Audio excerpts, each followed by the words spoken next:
And we're going to give little dots along the top. Okay, I'm going to pick up a little bit more white. Now I'm going to go into the double dotting.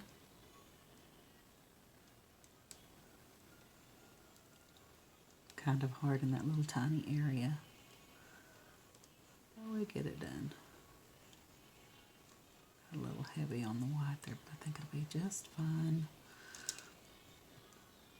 Okay, now along the bottom, of course, you see my brush is kind of split out to where it makes those two little dots. Now if yours isn't doing that, you just go ahead and put two dots, but if yours is doing like mine, it kind of works for me. Alright, now I'm going to put some little dots on his body. Remember to try to keep it rounded. Look how tiny these dots are I'm getting. I mean, they're small. There we go. Okay. Now, rinse your brush. And now if you feel like you need any other details, you could take your detail brush, just like this, and you can come back and work on areas that you feel like needs a little work. I'm going to go ahead and outline him a little bit better right there. Bring it in like that. Somewhere I think in translation it got a little messed up. So all I'm doing is outlining a little bit. I'm kind of happy with that one. I think it's fine. Yeah, I think that one will be just fine the way it is. Alright. Now, at this point, you can do different stuff. You can choose to add more to it, to leave it as it is. It really doesn't matter. I think that I'm going to leave mine as it is. And I'm going to take my little brush, my little signature brush. I'm going to go ahead, I'm going to sign it. I'm not real good at signing, and I have such a long name anyway. It's kind of hard to do, as you can tell just then. Right like that, though.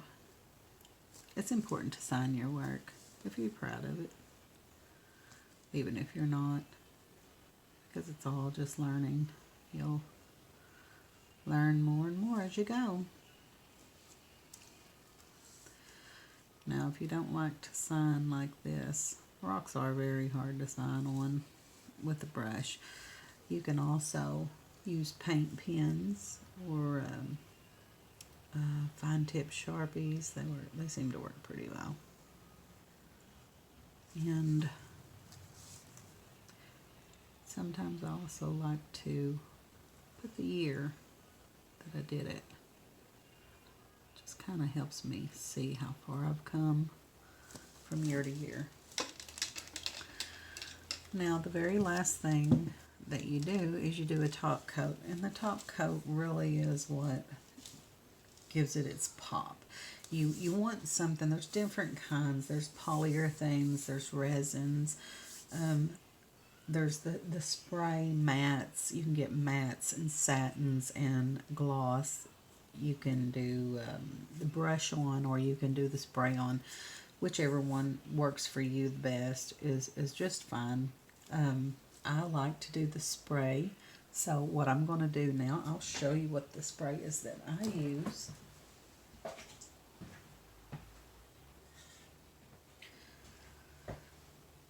I use a triple thick crystal clear glaze. And I'll be right back with a sprayed rock. Alright, and here we have it. This is the sprayed rock. This is our finished rock. You can tell that these little guys look very cute, and the gloss is just amazing. It also protects it if you want to use this rock outside. It helps protect it from the weather so that it doesn't get damaged. And this is what we have. I hope that you've all enjoyed this. This was my very first video, and I'm sure that it will be even better as we go. Here's one last look at it.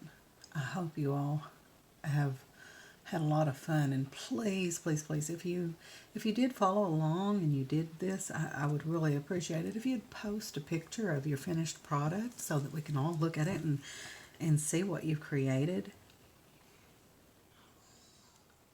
And I will be back with more from the Painted Lady.